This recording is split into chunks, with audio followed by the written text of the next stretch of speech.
और आइए शुरुआत करेंगे तरकश की, और तरकश में सबसे पहले बात लोकसभा चुनावों की करेंगे, जिसको लेकर आज दिल्ली में बीजेपी की बड़ी बैठक जारी है। इस बैठक में एमपी छत्तीसगढ़ बीजेपी के तमाम बड़े नेता शामिल हैं।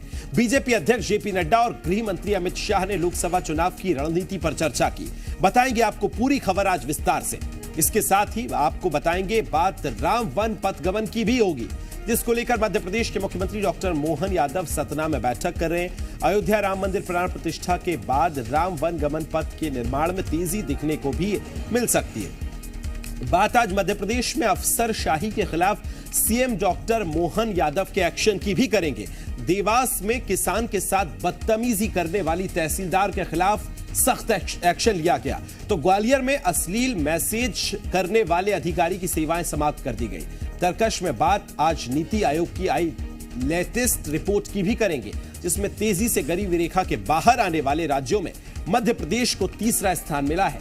वहीं प्रदेश के 2 करोड़ से ज्यादा लोग गरीबी से बाहर आ गए। इसी के साथ तरकश में आज बात होगी छत्तीसगढ़ की भी, जहां इस साल राज्य में बंपर धान खरीदी हुई है।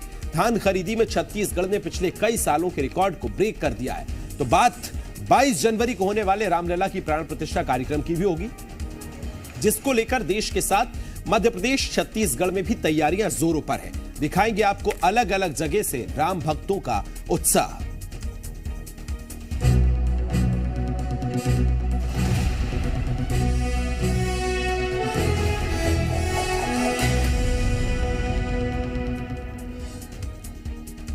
तो आगामी लोकसभा चुनावों में मध्य प्रदेश की सभी 29 सीटों को जीतने का दावा बीजेपी कर रही है, और राम मंदिर प्राण प्रतिष्ठा के बीच तैयारियां भी शुरू कर दी गई हैं। इसके चलते 29 सीटों को 7 क्लस्टर में बांटा गया है।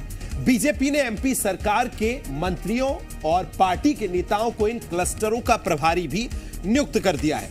राष्ट्रीय अध्यक्ष जेपी नड्डा और गृह मंत्री अमित शाह ने क्लस्टर प्रभारियों की पहली बैठक आज ली है। बैठक की अगर बात की जाए तो इस बैठक में किस तरह से इस दौरान कई मुद्दों पर विस्तार से आज चर्चा भी की गई है। चलिए सबसे पहले आपको एमपी में बीजेपी किस तरह से लोकसभा सीटों पर फोकस करेगी वो भी आपको बता देते हैं। आइए विस्तार से बताते हैं। मध्य प्रदेश में इन लोकसभा की 29 सीटें जो हैं उन पर किस तरह से काम किया जाएगा। बीजेपी ने सभी सीटों को 7 क्लस्टर्स में यहां पर बांटा है। जानकारी के मुताबिक इन सभी क्लस्टर में बीजेपी चुनावी कार्यालय खोलेगी और एक वॉर रूम तैयार करेगी। और अब आपको यह भी बताते हैं कि इन क्लस्टर की किसे जिम्मेदारी सौंपी गई है, सौंप सकती है, क्या कुछ प्लान है वो भी आपको बताएंगे। ग्वालियर संभाग की सीटों का क्लस्टर प्रभारी जो है नरोत्तम मिश्रा को बनाया जा सकता है। वहीं भोपाल संभाग का प्रभारी विश्वास सारंग को बनाया जा सकता है। इसी तरह अगर जबलपुर संभाग की बात की जाए तो वहां का प्रभारी प्रहलाद पटेल को बनाया जा सकता है, और इंदौर संभाग की जिम्मेदारी कैलाश विजयवर्गीय को सौंपी जा सकती है। साथ ही बात अगर उज्जैन संभाग की जाए तो इसकी जिम्मेदारी जगदीश देवड़ा को मिल सकती है। रीवा शहडोल संभाग की जिम्मेदारी राजेंद्र शुक्ला संभाल सकते हैं। यह हुई बात। अब बैठक में न केवल मध्य प्रदेश की लोकसभा सीटों पर फोकस किया गया, बल्कि छत्तीसगढ़ की भी 11 सीटों को लेकर मंथन किया गया। इसके लिए पार्टी आलाकमान ने छत्तीसगढ़ में बनाए गए क्लस्टर्स के प्रभारियों को बैठक में शामिल किया। एक तरफ जहां बीजेपी लोकसभा चुनाव पर फोकस कर रणनीति बनाने में जुटी हुई है, तो वहीं दूसरी ओर बैठक पर कांग्रेस प्रदेश अध्यक्ष का बयान भी सामने आया। साथ ही पीसीसी चीफ दीपक वैश्य ने प्रदेश कांग्रेस में कई तरह के बदलाव की भी बात कही है।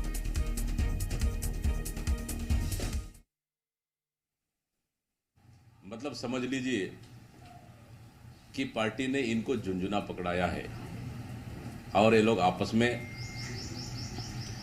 में एक दूसरे में अंदरूनी कलह जबरदस्त है, लेकिन डर की वजह से ये बाहर नहीं बोल पाते। कुल जहां भी हम लोग का परिणाम आने के बाद से संगठन में हम लोग चर्चा हुई है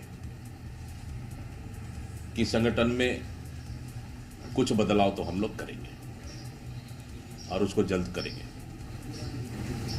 और संगठन को दुरुस्त कर एक नई रणनीति के साथ, नए ऊर्जा के साथ, नए जोश के साथ हम लोग कार्यकर्ताओं में जान फूकेंगे और लोकसभा में हम लोग जाएंगे। और आइए खबर को विस्तार दे लेंगे। दिल्ली से मेरे सहयोगी राहुल मिश्रा ज्यादा जानकारी के साथ जुड़ गए। राहुल, अगर लोकसभा चुनावों की बात की जाए मध्य प्रदेश और छत्तीसगढ़ के लिहाज से, किस तरह से इस बार बीजेपी स्ट्रेटेजी तैयार कर रही है? क्या कुछ रोड मैप बीजेपी ने अभी तैयार किया है? देखिए, क्योंकि लोकसभा चुनाव नज़दीक है और 2024 का चुनाव नज़दीक होने की वजह से कहा जाए तो भाजपा पहले से ही इसकी तैयारी पूरी तरीके से करना शुरू कर चुकी है। ये दो स्टेट्स की यदि बात किया जाए, ये दोनों स्टेट्स अभी ही विधानसभा का चुनाव हुआ है जहां पे प्रचंड बहुमत के साथ बीजेपी की सरकार वहां पे आई है। और इस बार क्योंकि भाजपा की तरफ से देखा जाए तो हर समय किसी न किसी तरीके से संगठनात्मक प्रयोग के साथ साथ वहाँ पे ऑर्गेनाइजेशनल यदि देखा जाए तो स्ट्रक्चरल कहीं ना कहीं प्रयोग किया जाता है। इस बार एक जो अभी सामने आ रहा है कि 7 क्लस्टर यहाँ पे बनाए जाएंगे और क्लस्टर में बांटा जाएगा पूरे के पूरे प्रदेशों को, अलग अलग जो राज्य हैं उन सभी को क्लस्टर्स में बांटा जाएगा। अब जैसे मध्य प्रदेश की हम बात करें तो 7 क्लस्टर में सामने आ रहा है कि 7 क्लस्टर में उसको बांटा जाएगा। इससे एक फ़ायदा होगा कि पूरे के पूरे प्रदेश को देखने के लिए एक कोई नेता जैसे अपॉइंट कर दिया जाता है वो नहीं रहेगा। वो अलग अलग नेता जो हैं अलग अलग क्लस्टर्स को लीड करेंगे और उससे क्या होता है कि वर्कफोर्स मैन पावर की प्रॉपर यूटिलाइजेशन वहाँ पे होता है। इसका प्रयोग आपने कई एक जगहों पे देखा भी होगा कि जैसे पन्ना प्रमुख की यदि बात किया जाए तो पहले होता क्या था कि एक पन्ना प्रमुख में 16 आदमी होते थे, एक पन्ने में 16 आदमी होते हैं।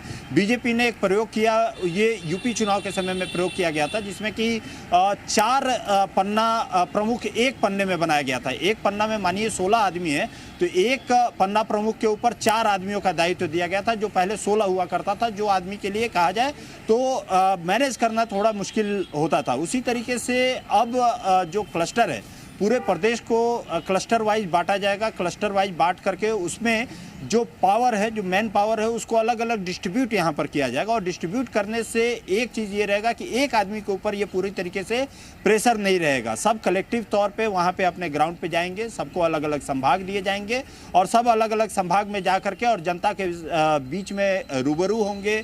जनता को अपनी योजनाएं परियोजनाएं जो धरातल पे चल रही है उन धरातल पे चल रही योजनाओं परियोजनाओं के बारे में वहाँ पर बताया जाएगा और क्या कार्य आगे करना है या जो रोड मैप यहाँ पर डिसाइड होगा, जो आगे का पूरा एक रोड मैप होगा, उसको कैसे ग्राउंड पर लेकर के जाना है, वो ये सारे के सारे जो क्लस्टर प्रमुख हैं वो जो संभाग को लीड करेंगे, एक एक अलग अलग संभाग को लीड करेंगे, वो वहाँ पर जाएंगे और उसको ग्राउंड पर जा करके वो काम करेंगे। तो ये एक बड़ी कहा जाए कि प्रयोगात्मक चेंज यहाँ पर देखा जाए। उसके साथ ही साथ यहाँ पर एक बदलाव करके और कोशिश यही की जा रही है कि proper utilization of the manpower यहाँ पर किया जाए, एक आदमी के ऊपर यहाँ पर बोझ न बने। और इस तरीके के प्रयोग हर समय जो है बीजेपी की तरफ से देखने को मिलता है। जी बिल्कुल, इस बार मध्य प्रदेश में और ज्यादा इसलिए भी फायदा होगा कि जो विधानसभा चुनावों में तमाम बड़े नाम जो उतारे गए थे और उनके सहारे अब लोकसभा की तैयारी में भी आगे की जा रही है। राहुल, बहुत शुक्रिया